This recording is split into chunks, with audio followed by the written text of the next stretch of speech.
슝 팅팅 우당탕. 으앙. 아버지, 가만히 있으면 살 수 있었잖아요. 그치만 이렇게라도 하지 않으면 하서장이 돌아봐 주지 않는 걸. 손나 바가다. 아서 오마에 잘도 저질러 주셨겠다. 금갑옷 빼고 모조리 씹어먹어 줄게. 이것은 지극히 단순한 필살기입니다. 그러나 지극히 강력하기도 합니다. 내려갈 때 한 번, 올라갈 때 한 번, 두 번 때리는 필살기. 제작비도 거꾸로, 뽕맛도 거꾸로. 김 빠짐의 새 역사를 쓰다. DC 아쿠아맨.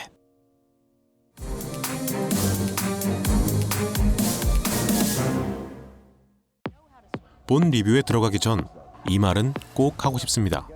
항상 각본 위주로 영화를 리뷰하는 채널 특성상 많은 시간을 할애해 아쿠아맨을 비판할 예정입니다만, 이렇게 각본에 집착하는 저조차 아이맥스로 보길 강추할 정도로 영화관에서 보기 좋은 영화라고 생각합니다. 분명 화려한 비주얼로도 못 봐줄 정도였던 배드슈, 저스티스 리그를 생각해보면 그보다 훨씬 나은 작품이란 건 부정할 수 없는 사실입니다. 하지만 그렇다고 아바타처럼 영상미의 새 지평을 연 영화냐 하면 그 정도는 아니고, 영화를 볼 때 첫째도 각본, 둘째도 각본, 셋째론 각본을 살리는 연출력을 보는 저에게는 많이 아쉬운 영화였습니다. 저는 이 영화가 싫은 게 아닙니다. 이 영화의 각본이 싫은 겁니다.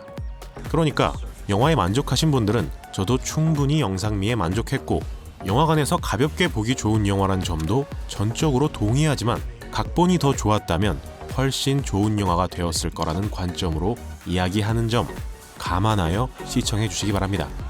이런 경고에도 불구하고 아직도 남아있는 여러분을 위한 리뷰, 지금 시작합니다. 아쿠아맨은 저스티스 리그의 폭망으로 전면 교체된 경영진 밑에서 만들어진 첫 DC 영화라는 점과 단편적인 흥행만이 아니라 세계관 창조에도 강점을 보이는 제임스 완을 영입하며 의도치 않게 앞으로 DC의 행보를 결정지을 중요한 작품이 되었습니다. 다크나이트를 의식하며 지나치게 어두웠던 기존작과 차별화될 작품이고, 그걸 세계관 전문가에게 맡겼다는 건 아쿠아맨이 성공한다면 케빈 파이기급은 아니더라도 앞으로 출시될 DC 영화엔 제임스 완이 영향을 줄 확률이 높으니까요. 실제로 연이어 개봉하는 샤잠도 제임스 완 사단의 데이비드 F. 샌드버그가 맡았을 정도니 이 영화에 DC가 거는 기대 역시 큰 것으로 보입니다. 영화를 관람한 후에 드는 생각은 절반의 성공이라고 생각합니다.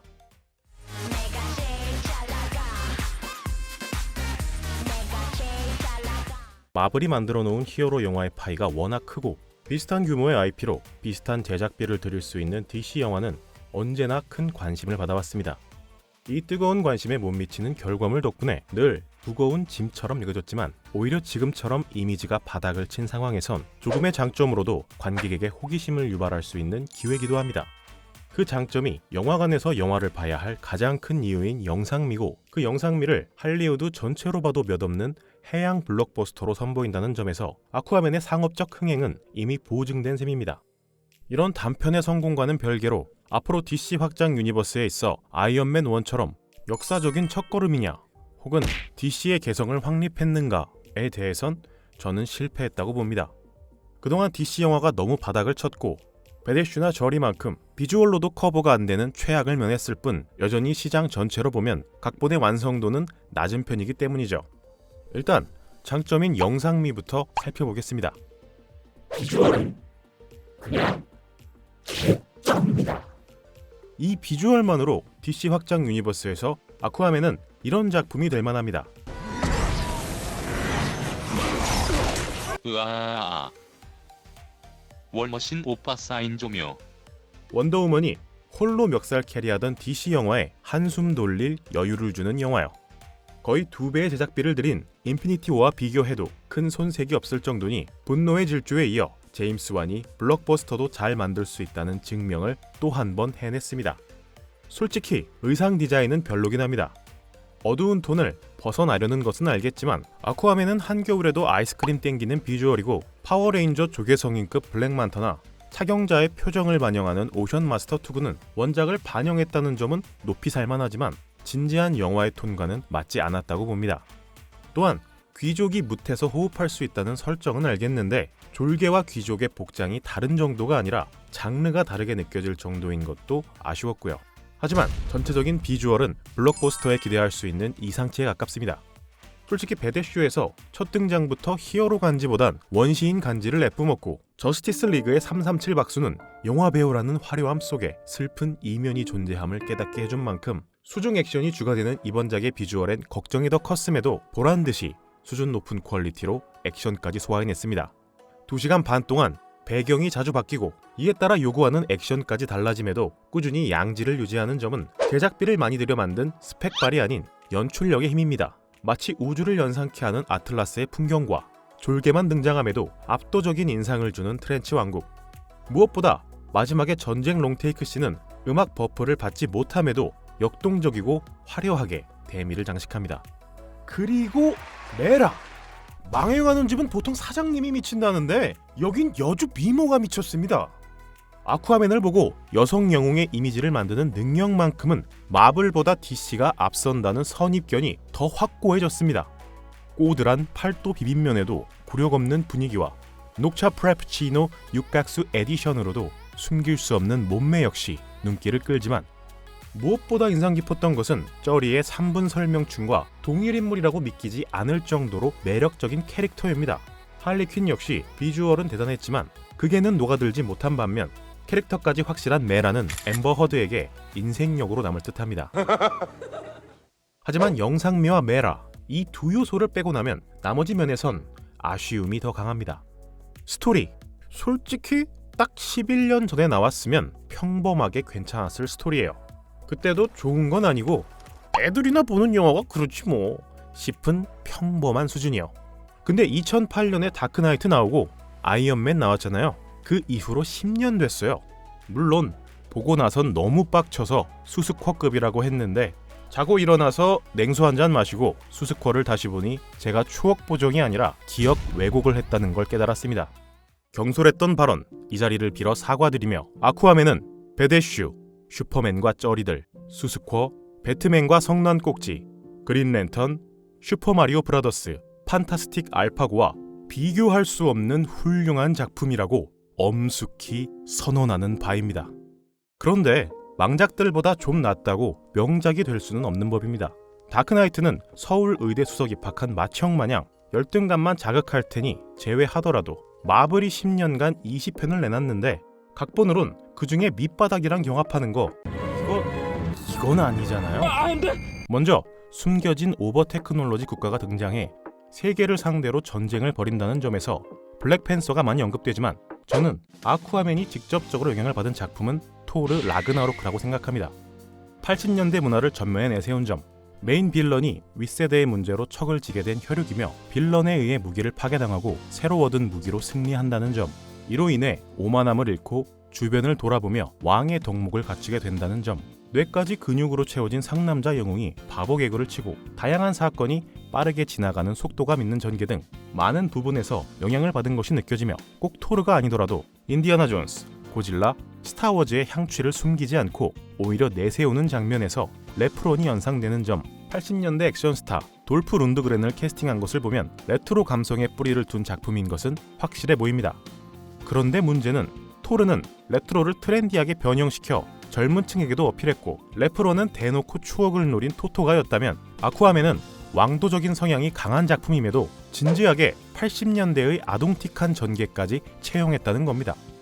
레프론에서 금사빠, 허술한 보안, 뒤늦게 찾아오는 경찰 등은 그때를 추억하게 만드는 요소지만 이걸 진지한 영화에 끌어오면 그냥 철진한 영화로 보이게 됩니다. 아쿠아맨을 보는 모든 관객이 80년대 문화를 잘 알고 그 요소들로 영화가 채워졌을 거라고 기대하는 건 아니니까요. 전형적인 전개, 재미없다, 진부하다가 아닙니다. 아서가 선택받은 무기를 얻고 왕이 된다는 서사는 전형적인 영웅 신화지만 앞서 밝혔듯이 토르 라그나로크나 아쿠아맨이나 구조는 비슷합니다. 그런데 토르 라그나로크는 재밌는데 왜 아쿠아맨은 식상하다고 느껴질까요? 중요한 건 구조가 아니라 그걸 채우고 있는 디테일이기 때문입니다. 먼저 캐릭터를 살펴보죠. 앞서 메라의 캐릭터를 칭찬했는데 메라를 제외한 모든 캐릭터, 심지어 아쿠아맨 본인까지 너무나 유치합니다. 블랙만타, 배트맨으로 치면 조커급 평생의 숙적인데 시작부터 너무 허술합니다. 이 편 메인 빌런이니 분량이 적은 건 좋아요. 아쿠아맨과 같이 성장하게끔 실력이 미숙한 것도 좋습니다. 그런데 핵심인 히어로를 쫓는 이유와 개성 부여가 부실합니다. 그가 아쿠아맨을 증오하는 이유는 이렇습니다. 그의 아버지가 무력화만 하고 해치지 않고 떠나려던 아서의 등에 총을 쏘는데 탄환이 튀며 넘어진 어뢰에 깔립니다. 이 총질 덕에 내부기관이 망가져 물이 차오르고 블랙만타의 아버지는 익사할 위기에 놓이지만 아서는 무고한 생명을 수없이 빼앗은 해적이니 바다의 자비를 구하라며 도와주길 거부합니다. 그렇게 아버지가 죽자 복수를 하겠다는 게 블랙만타의 탄생 배경입니다. 첫 번째로 더 이상 싸울 의지가 없는 사람의 등짝을 쏘다가 본인 공격에 본인이 당하는 이 자해 공갈을 쌍방과실로 봐야 하는가의 문제와 둘째로 우리가 3대째 사람을 죽여온 해적 명문가고 방금도 막 선장목을 따고 배를 훔치는 중이었다만 그래도 우리 목숨은 살려줬어야지 라는 이 내로남불적 태도, 두 가지 면에서 블랙만타가 정당한 복수를 요구한다기보다 마트에서 떼쓰는 애처럼 보인다는 겁니다. 블랙만타가 죽인 선장도 누군가의 소중한 아버지였을 텐데 말이죠. 이렇게 탄생 기원도 어정쩡한데 아이언맨을 다분히 의식한 듯한 나시티 입고 삼두박근 자랑이 등장하며 공돌이에 대한 왜곡된 환상을 심어줍니다. 그렇게 전문적인 느낌적인 느낌 끝에 실수로 레이저가 발사된 뒤 한다는 말은 헬멧이 더 커야겠군. 이 뭔 개소리야? 그냥 마데인 아틀란티스면 설명 하나 없이 고성능인 것도 좋고 자연 보호하자는 애들이 오존을 펑펑 뿜어댈 플라즈마 바주카를 만든 것도 좋고 일자형 빈병기를 대충 재조립하면 절절히 굴절돼서 눈에서 비비 나가는 마개져도 좋다 이겁니다. 근데 공돌이 설정으로 뱉는 단 한마디가 헬멧이 더 커야겠군? 이러고 대두가 되니 눈에서 맛조개 빔을 쏘는 건지 원적의 손으로 코리안 부두주스를 펼치는지 분간이 안 가는 데다 원작 살리느라 그랬다고 쳐도 개조 끝난 뒤인 쿠키 영상에서 똑같이 오작동합니다. 오작동 고친다고 조개성현을 만들어 놨으면 똑같은 장면은 넣지 말았어야죠.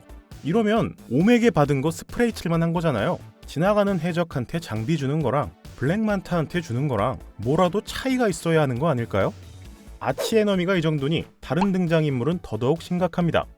옴은 그렇게 싫어하는 인간과 뒷거래를 해서 잠수함을 구해 네레우스를 설득하는 데 쓸 만큼 냉철하고 계획적이지만 그렇게 꼬신 네레우스는 병풍으로 세워두고 피셔맨은 찔러 죽이고 브라인은 즉결 처형을 시도할 만큼 다혈질에 무계획적이기도 합니다.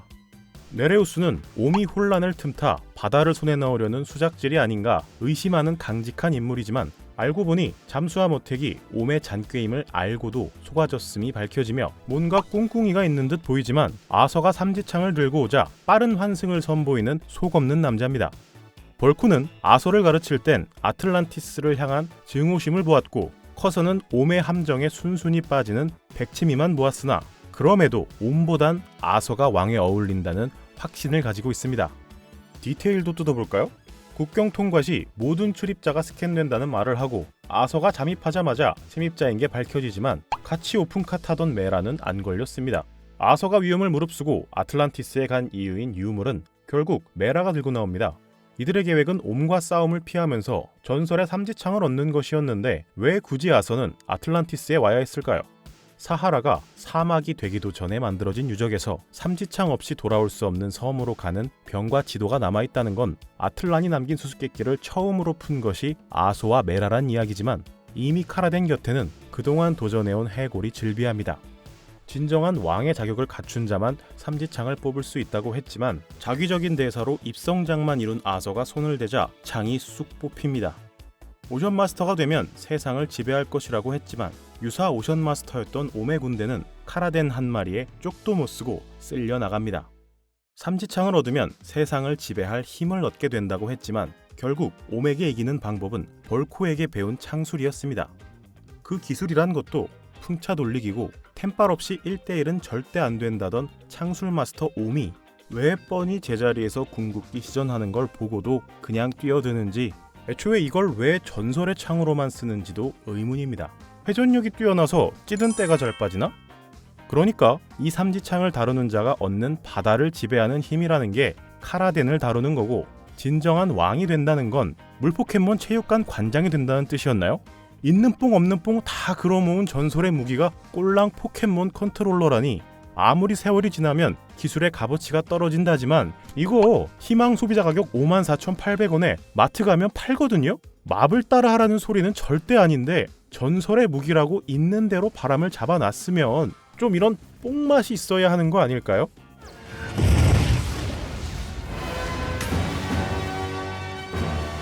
이래버리면 카라덴이 멋있는 거지 아서랑 삼지창이 멋있는 게 아니잖아요. 블랙만타가 떼쓰는 초딩이라고 아서까지 백수삼촌 불러오는 초딩 만들면 안 되는 거잖아요. 가뜩이나 이렇게 초딩 싸움 만들어 놓고 마지막에 엄마 오니까 화해하면 더 그림 이상해지잖아요.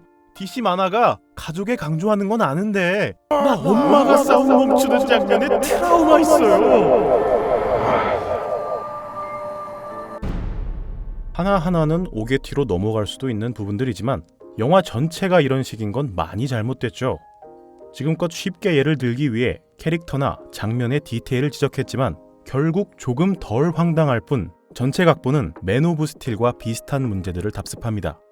영웅의 트라우마나 두 남녀의 사랑이 영화상의 묘사에 비해 너무 극적인 점, 복잡한 설정과 많은 사건이 나옴에도 설정이 탄탄하거나 사건들이 영웅의 성장을 묘사하기보다 액션에 기댄 단순한 전개를 보여주는 점, 액션 의존도가 높다 보니 강렬한 장면이 많이 등장하고 그러다 보니 자극에 익숙해지며 정작 하이라이트인 최후의 맞대결은 밋밋하게 느껴지는 점, 점프 스퀘어를 넣어 의외성을 주고 액션의 스타일을 바꿔가며 반복적인 느낌을 덜어내는 등 작은 변화들은 존재했지만 큰 문제는 달라지지 않았습니다. 왜 우리는 슈퍼히어로에 열광할까요? 아이언맨처럼 옷빨이 끝내주는 경우도 있지만 다 큰 어른이 우스꽝스러운 쫄쫄이를 입는 게 대다수인데 말이죠. 그들의 초능력이 쫄쫄이도 멋져 보이게 만드는 걸까요? 저는 다른 데 이유가 있다고 생각합니다. 초능력은 멋진 만큼 비현실적입니다. 그럼에도 우리가 슈퍼히어로를 응원하게 만드는 것은 그런 힘으로도 어찌하기 힘든 시련을 마주하고 극복하는 과정 중에 드러나는 나약함이 지극히 인간적이고 공감할 여지를 주기 때문입니다. 온 우주의 생명체 중 절반을 삭제한다는 비현실적인 사건에 대를 위해 소를 희생하는 것이 옳은가? 라는 지극히 현실적인 질문이 더해지는 순간 초능력 배틀 이상의 의미를 가지게 되는 것처럼요. 저는 능력이 슈퍼한 게 영웅이 아니라 역경을 넘어서는 의지가 슈퍼한 게 이 장르의 매력이고 마블 영화가 꾸준히 인기를 얻는 건 의상이 현실적이어서가 아니라 이런 고난과 역경을 잘 묘사하기 때문이라고 생각합니다. 이런 공감대를 형성하지 못한다면 슈퍼히어로는 그냥 애들이나 보는 초능력 쫄쫄이일 뿐이죠. 아쿠아맨은 액션은 슈퍼할지언정 이런 공감대 형성은 부족합니다. 악당이라도 목숨은 구해줬어야 했다는 아서나 두려움이 없는 자는 진짜 영웅이 아니라는 아틀라나의 말이 틀렸다는 게 아닙니다. 그게 왜 그런지 영화 내에선 전혀 설명이 안 된다는 게 문제란 거죠. 그렇다고 주제는 뚜렷하냐면 이게 자연보호를 말하는 영화인지 가족의 위대함을 말하는 영화인지 자해공갈에 대비해 히어로 바디캠을 도입하자는 영화인지도 분명하지 않습니다. 고작 히어로 영화에 높은 잣대를 들이댈 필요가 있는지 물어보시기 전에 첨언하자면 마블 이전에 제작된 슈퍼히어로 영화는 대부분 회사의 간판급 히어로였고 이는 언제나 저에게 최고의 히어로 영화인 다크나이트도 예외는 아니었습니다. 아쿠아맨은 1억 6천만 달러, 한화 약 1,800억으로 제작되었습니다. 비슈퍼히어로 영화로 예를 들면 톰 크루즈, 헨리 카빌, 사이먼 페그 등 화려한 출연진의 미션 임파서블 폴아웃이 1억 8천만, 트랜스포머로 이름값이 높은 범블비도 1억 4천만의 제작비가 들었음을 생각하면 이는 할리우드에서도 높은 축에 속하는 제작비란 것을 알 수 있습니다. 인기가 미묘한 원작에 경력이 좋다고 하긴 어려운 주연 배우들. 그럼에도 아쿠아맨의 제작이 성립했던 건 비슷한 방식으로 제작하고도 전 세계적인 매출을 올리며 마블이 성공적인 모델을 제시했기 때문입니다. 이미 슈퍼히어로 영화가 포텐셜을 가진 장르였다거나 이런 제작 방식이 신선하다는 의의도 있겠지만 이 너드한 문화가 10년이나 지속되며 헐리우드 전체에 영향을 끼치는 비즈니스 모델이 된 것은 몇몇 명작을 제외하면 비주얼로만 승부하던 블록버스터에 상향 평준화를 가져온 덕분 아닐까요? 마블처럼 만들라가 아닙니다. 마블이라고 완벽한 영화를 만드는 것도 아니고 다양한 재미를 느끼기 위해선 다른 느낌인 편이 훨씬 더 좋습니다. 단지 남이 키워놓은 판에서 재미를 보고 싶다면 그만한 경쟁력은 갖추길 바랄 뿐입니다. 무엇보다 슈퍼히어로 영화는 애들이나 보는 것이라는 편견을 깬 것은 다름 아닌 DC 영화니까요. 여러분의 매일이 평안하시길. 마치며 튜나였습니다.